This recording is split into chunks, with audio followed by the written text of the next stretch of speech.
네, 이 시간에 함께 보실 하나님의 말씀은 사도행전 8장 26절부터 40절까지의 말씀입니다. 사도행전 8장 26절부터 40절까지의 말씀입니다. 이 시간에 함께 보실 하나님의 말씀 사도행전 8장 26절부터 40절까지의 말씀, 우리 한 절씩 교도가여 읽도록 하겠습니다. 주의 사자가 빌립에게 말하여 이르되 일어나서 남쪽으로 향하여 예루살렘에서 가사로 내려가는 길까지 가라 하니 그 길은 광야라.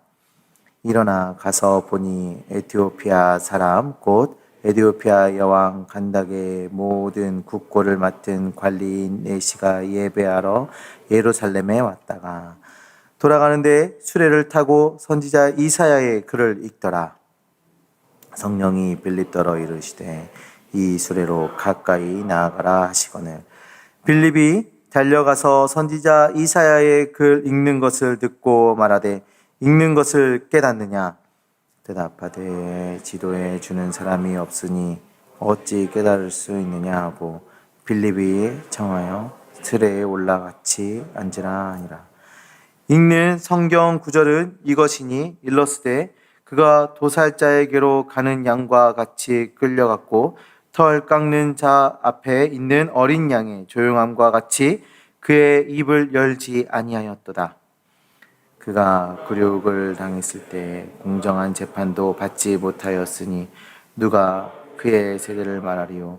그의 생명이 땅에서 빼앗김이로다 하였거늘 그 내시가 빌립에게 말하되 청컨대 내가 묻노니 선지자가 이 말한 것이 누구를 가리킴이냐? 자기를 가리킴이냐? 타인을 가리킴이냐? 빌립이 이 입을 열어 이 글에서 시작하여 예수를 가르쳐 복음을 전하니 길 가다가 물이 있는 곳에 이르러 그 내시가 말하되 보라 물이 있으니 내가 세례를 받음에 무슨 거리낌이 있느냐? 이에 명하여 수레를 멈추고 빌립과 내시가 둘 다 물에 내려가 빌립이 세례를 베풀고 둘이 물에서 올라올새 주의 영이 빌립을 이끌어 간지라. 내시는 기쁘게 길을 가므로 그를 다시 보지 못하니라. 빌립은 아소도에 나타나 여러 성을 지나다니며 복음을 전하고 가이사랴에 이르니라. 아멘. 네, 오늘은 선교주일입니다.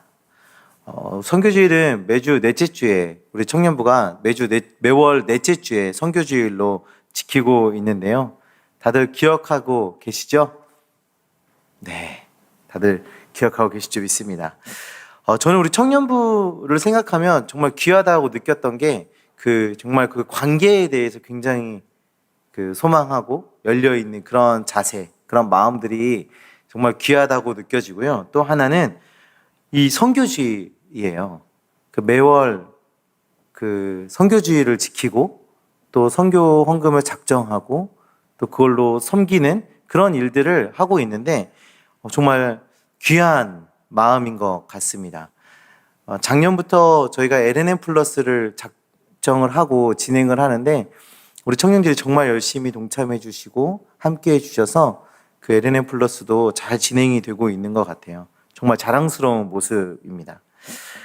우리 선교팀이 어떻게 하면 이 선교의 마음을 우리 청년들과 더 많이 공유할까에 대해서 정말 많이 고민하고 있어요. 그래서 오늘 들어오실 때 그 배너 보셨나요? 저기 로비에 배너도 만들어서 설치를 해놓고요. 또 앞으로 어떻게 하면 이 선교 보고나 이런 것들을 더욱더 잘 전달할 수 있을지에 대해서 계속 고민하고 또 준비하고 또 그런 과정들을 보내고 있습니다. 많이 기도해 주시고 또 우리 선교팀에 들어와서 함께 또 섬겨주시고 하면 좋을 것 같아요. 오늘 우리가 이 빌립과 에티오피아 여왕의 내시가 만나는 장면을 오늘 말씀을 통해서 보게 됐는데요. 이 말씀에서는 우리가 두 가지를 살펴보고자 해요. 먼저는 복음이 전해지고 한 사람이 그리스도인이 되어가는 그 과정의 그 원리를 한번 살펴보도록 할 거고요. 두 번째는 복음이 전해져야 하는 그 대상에 대해서 우리가 살펴보고자 합니다. 한 영혼이 한 영혼의 그 회심의 원리와 복음 전도의 대상을 우리가 살펴보고 우리의 복음 전도와 그 선교에 그것들을 적용하기를 소망합니다. 또한 선교사님들의 그 사역을 축복하면서 그 땅에 이 복음의 원리가 적용되어지고 하나님 나라가 확장되어지고 열매 맺어지기를 소망하며 함께 기도하는 시간이 되기를 간절히 소망합니다. 오늘 우리가 읽은 이 본문의 말씀은 빌립이 에디오피아 내시에게 세례를 주는 내용이에요. 여기에 나오는 이 빌립은 집사 빌립입니다. 그는 예루살렘 교회의 봉사와 구제일을 위해서 선발된 최초의 7 집사 중에 한 명이에요. 26절의 말씀을 보시면 주의 사자가 그 빌립에게 이렇게 말합니다. 가사로 내려가는 길로 가라. 가사로 내려가는 길로 가라. 라고 명령을 하죠. 근데 그곳이 어디예요? 광야예요. 광야. 광야는 아무도 없는 곳이 광야거든요. 아무도 살지 않는 곳, 그곳이 광야예요.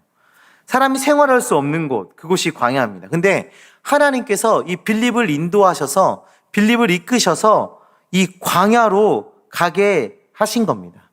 아무도 없는 곳으로. 빌립은 하나님의 말씀에 순종해서 그냥 광야로 갑니다. 그곳에서 누구를 만나게 됩니까? 27절, 28절 말씀인데요. 우리 함께 보도록 하겠습니다. 일어나 가서 보니 에디오피아 사람 곧 에디오피아 여왕 간닥의 모든 국고를 맡은 관리인 네시가 예배하러 예루살렘에 왔다가 돌아가는데 수레를 타고 선지자 이사야의 글을 읽더라. 지금 누구를 만나고 있어요? 에디오피아 여왕의 국고를 담당하고 있는 네시를 만나게 됩니다. 빌립이 이 에디오피아 여왕의 네시를 만나게 된 사건은 정말 놀라운 사건이에요. 아무도 다니지 않는 그 길로 갑자기 하나님이 가라고 하셔서 갔는데 그곳에서 이 사람을 만난 겁니다. 아무도 없는 곳에 갔는데 이 사람을 만난 거예요. 그런데 이 사람은 예배하기 위해서 예루살렘으로 갔다가 돌아가는 길이었어요. 그리고 또 심지어 수레 안에서 이사야서의 말씀을 읽고 있었습니다. 마치 우연처럼 보이는 이 모습은 하나님께서 세팅해 놓으신 완벽한 그림이었던 거죠. 29절의 말씀에서 하나님의 인도하심이 더욱더 선명하게 드러나고 있는데요. 성령이 빌립더러 이르시되 이 수레로 가까이 나아가라 하시거늘 성령님께서 이 수레로 가까이 가라 말씀하세요. 완전히 하나님의 계획임이 드러나는 순간이죠. 하나님께서 광야로 가라 하셨고 거기서 이 사람을 만나게 하셨고 이 사람은 이미 복음에 굉장히 관심이 있는 사람이에요. 그 사람에게 말씀을 가르치고 복음을 가르칠 수 있는 최적의 상황, 아무도 방해할 수 없는 그런 상황을 만들어 놓으시고 그에게 가까이 가라. 지금 하나님께서 말씀하시는 거예요. 우리의 삶은 우연의 연속이 아닙니다. 우리의 삶은 우리의 인생과 우리의 사명에는 하나님의 인도하심과 일하심과 계획하심이 있어요. 하나님께서는 우리를 방목하시는 것이 아니라 하나님의 완벽한 계획 속에서 우리가 나아갈 수 있도록 우리를 인도하시고 우리를 양육하시고 우리가 사명을 감당할 수 있도록 힘도 주시고 상황도 허락하십니다. 저희가 새시라를 지금 하고 있는데 저희가 새시라 하면서 참 즐겁거든요. 작년에 저희가 한시라를 매주 하면서 사실 힘들기도 했는데 즐거워요. 그리고 그게 왜 즐겁냐면 우리 청년들하고 소통할 수 있는 시간, 여러 가지들 이렇게 교제할 수 있는 시간들, 그런 장들이 만들어지기 때문에 굉장히 즐거워요. 근데 이 새시라, 이 한시라 어떻게 시작됐는지 아세요? 비대면일 때 성탄절이니까 우리 뭐라도 하나 해야지 않겠어? 하고 저희 교육자 셋이 앉아가지고 뭘 하면 좋을까? 야, 뭐라도 하나 해야 되는데 하다가 나온 거예요. 2만 원 어떠셨어요? 작년에 우리 2만 원. 굉장히 좀 좋은 시간이었어요. 그 교제도 일어나고 또 많은 은혜도 있었던 좋은 시간이었는데 그거 어떻게 됐는지 아세요? 비대면이다가 이제 조금 이게 좀 해제되려고 하니까 이때 뭐라도 하나 해야 되지 않겠어? 뭐라도? 하다가 생긴 거예요. 하다가 한 거예요. 그렇게 기획이 된 거예요. 우연 같죠?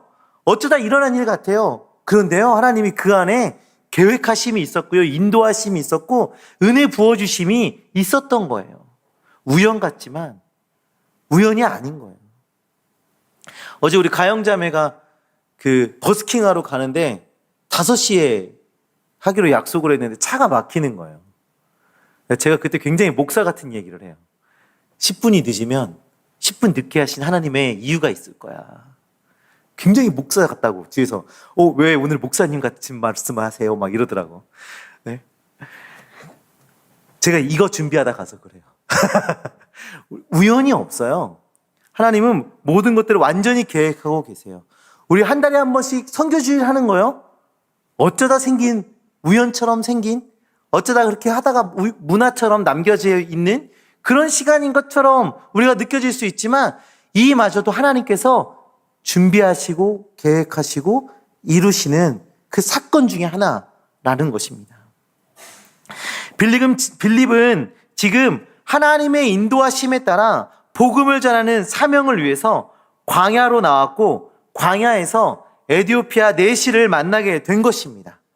에디오피아 내시에게 복음을 전하기 위해서 하나님께서는 완벽한 그림을 준비하고 계시는데요. 그는 이사야서에 예수 그리스도를 예언하는 그 말씀을, 하필 그 말씀을 읽고 있었어요. 복음을 가르치기 아주 딱 좋은 상황이죠. 하나님께 세팅하신 그 상황 속에서 이제 본격적으로 복음이 선포되고 한 영혼이 주님께로 돌아오는 역사가 시작되는데요. 우리 35절의 말씀을 함께 보도록 하겠습니다. 35절입니다. 빌립이 입을 열어 이 글에서 시작하여 예수를 가르쳐 복음을 전하니. 아멘. 빌립이 입을 열어 예수 그리스도를 가르쳐 복음을 전하기 시작합니다. 빌립이 입을 열어서 이제 예수 그리스도를 가르치기 시작해요. 복음을 전하는 일에 첫 번째로 일어나는 일은요, 가르치는 거예요. 복음을 전하는 겁니다. 예수 그리스도를 알 수 있도록 그 복음을 전하는 거예요. 로마서 10장 17절의 말씀에는요, 그러므로 믿음은 들음에서 나며 들음은 그리스도의 말씀으로 말미암느니라 라고 로마서에서도 이야기하고 있어요. 믿음은 들음에서 나거든요. 그렇기 때문에 그리스도의 말씀을 들음에서 믿음이 난다. 이것은요, 성경에서 말하고 있는 원리예요. 사랑하는 청년부 여러분, 우리의 입술에서 복음이 선포되어지기를 소망합니다. 우리의 입술에서 예수 그리스도가 고백되어지기를 소망합니다. 우리의 입술에서 선포되는 그 그리스도에 대한 고백을 듣고 주님을 알지 못하는 자들이 주님께로 돌아오는 놀라운 역사가 일어나기를 간절히 소망합니다. 또한 우리가 기대하고 소망했으면 좋겠어요. 우리가 후원하고 우리가 함께 기도하고 있는 그 선교지의 가운데 교회가 세워지고 복음이 선포되어지고 신앙의 교육이 일어나기를 간절히 기도하시길 바랍니다. 그것이 한 영혼이 주님께로 돌아오는 첫 번째 과정인 거예요. 36절의 말씀을 보시면 복음을 들은 자의 이제 반응이 이어지고 있습니다. 36절의 말씀을 한번 보겠습니다. 길 가다가 물 있는 곳에 이르러 그 내시가 말하되 보라 물이 있으니 내가 세례를 받음에 무슨 거리낌이 있느냐. 아멘. 내시가 말합니다. 물이 있으니 내가 세례 받음에 무슨 거리낌이 있겠느냐 라고 말하죠. 세례를 받겠다라고 지금 이야기하고 있는 거예요. 세례를 받는다라는 것은 내가 이제 그리스도인으로 입문하겠습니다 라는 고백입니다. 예수 그리스도를 주로 고백하는 자에게 주는 그 세례를 받고 이제 나는 그리스도인이 되겠습니다. 예수 그리스도를 구주라 고백하는 그런 사람이 되겠습니다 라는 고백을 지금 이 사람이 하고 있는 거예요. 우리 청년들 세례 받으시고 또 입교하시고 또 그런 과정들을 거치셨을 거예요. 그 과정 속에서 꼭 질문하는 것이 있습니다. 예수 그리스도를 구주로 믿습니까? 라는 그 신앙의 고백은 꼭 질문이 되어집니다. 예수 그리스도가 당신에게 어떤 분이십니까? 이것은요, 우리 신앙의 아주 중요한 핵심이 되는 질문입니다. 예수 그리스도를 구주로 고백하는 자에게 주어지는 그 세례, 그리스도인으로 교회 공동체로 들어오겠다라는 그 고백의 그 세례를 지금 이 에디오피아 내시가 받겠다라고 말하고 있는 것이죠. 한 영혼이 주님의 백성이 되는 것은 복음을 듣는 것과 그 복음에 반응하여 신앙 고백을 하는 것으로 이어져야 하는 것입니다. 자신의 입술로 그리스도인이 되겠음을 고백해야 되는 거죠. 믿음의 고백이 있어야 성도의 삶으로 들어오게 되는 것입니다. 믿음의 고백을 한 이 내시는 세례를 받게 됩니다. 그리고 그리스도인의 삶을 살아가게 되죠. 한 영혼이 복음을 받아들이고 믿음의 고백으로 주님께 나오는 장면을 우리가 지금 이렇게 살펴보았어요. 한 영혼이 주님께 나오는 그 과정에서는 복음 전파가 있었습니다. 복음을 가르치는 것이 있었어요. 그리고 믿음의 고백이 뒤따릅니다. 그리고 세례가 뒤따르죠. 이 원리는 지금도 유효한 원리인데요. 가르치는 것, 그리고 고백하고, 그리고 세례를 통해서 교회 공동체의 일원이 되어지는 것입니다. 그래서 우리 청년들이 세례 받으실 때 생각해 보시면 세례 교육을 해요. 그리고 문답을 하면서 내 신앙의 고백을 한번 이야기합니다. 그리고 세례식에서도 세례를 주기 전에 교회 공동체 앞에서 이렇게 우리가 선서하듯이 네 하고 목사님의 질문에 대답을 하잖아요. 우리 신앙의 고백을 공동체 앞에서 한 후에 그리고 세례가 베풀어지는 거예요. 지금 오늘 이 본문에서 말하고 있는 이 원리가 여전히 우리에게도 적용되어지고 있다는 것을 볼 수가 있는 거죠. 오늘 우리는 이제 이 원리들을 좀 기억을 하면서 이 원리가 적용되어져야 하는 그 대상에 대해서도 한번 살펴보고자 하는데요. 오늘 복음을 듣고 회심한 사람이 누구인가요? 오늘 복음을 듣고 회심한 사람? 에디오피아 내시이지요. 에디오피아 내시라고 하면 우리가 이 사람에 대해서 두 가지를 알 수가 있어요. 첫 번째는 이방인이라는 거죠. 이 사람은 이방인이에요. 두 번째는 뭐예요? 내시예요. 먼저 유대인들은 이방인에 대해서 굉장히 부정적인 생각을 하고 있었습니다. 그런데 그런 이방인에게 지금 복음을 전하고 있는 거예요. 교회 공동체의 일원으로 받아주기 어려운 그 이방인에게 복음을 전하고 세례를 베풀면서 공동체의 일원으로 받아주고 있는 거예요. 뿐만 아니라 이 사람은 내시예요. 레위기하고 신명기의 말씀해 보시면 이 내시는 회중에 받아들여지지 않았습니다. 교회 공동체의 일원으로 받아주지 않았던 거예요. 또한 랍비의 문서와 유대 전통에 의해서도 내시들은 배척을 당하는 대상 중에 한 명이었어요. 장애로 인해서 불구가 된 것은 그건 좀 이렇게 인정을 해주고 거기에 대한 여지가 있지만 인위적으로 자신의 육체를 상하게 하여서 불구가 된 이 내시는 회중 안에 들어올 수가 없는 거죠. 더욱더 엄격하게 그들을 다뤘던 것입니다. 그런데 지금 복음이 이 내시에게 전해지고 있는 거예요. 공동체로 받아줄 수 없을 만한 이유가 타당한 그 사람에게 복음이 전해지고 있는 거예요. 복음이 누구에게까지 전해져야 하는지에 대해서 확인할 수 있는 대목인데요. 하나님께서는 유대인들의 문화 가운데 절대 인정할 수 없는 그 부류의 사람에게까지도 복음을 전하도록 하신 겁니다. 복음은 땅끝까지 전해져야 돼요. 인종과 나라 이런 것을 넘어서 복음은 선포되어져야 하는 것입니다. 저는 굉장히 뭐라 그럴까요? 좀 착한 사람이어서 그 복음에 한계가 없는 사람인 줄 알았어요. 그 경계가 없는 사람인 줄 알았어요. 다 수용해주고 받아줄 수 있을 만한 사람인 줄 알았는데 저는 일본을 별로 좋아하지 않더라고요.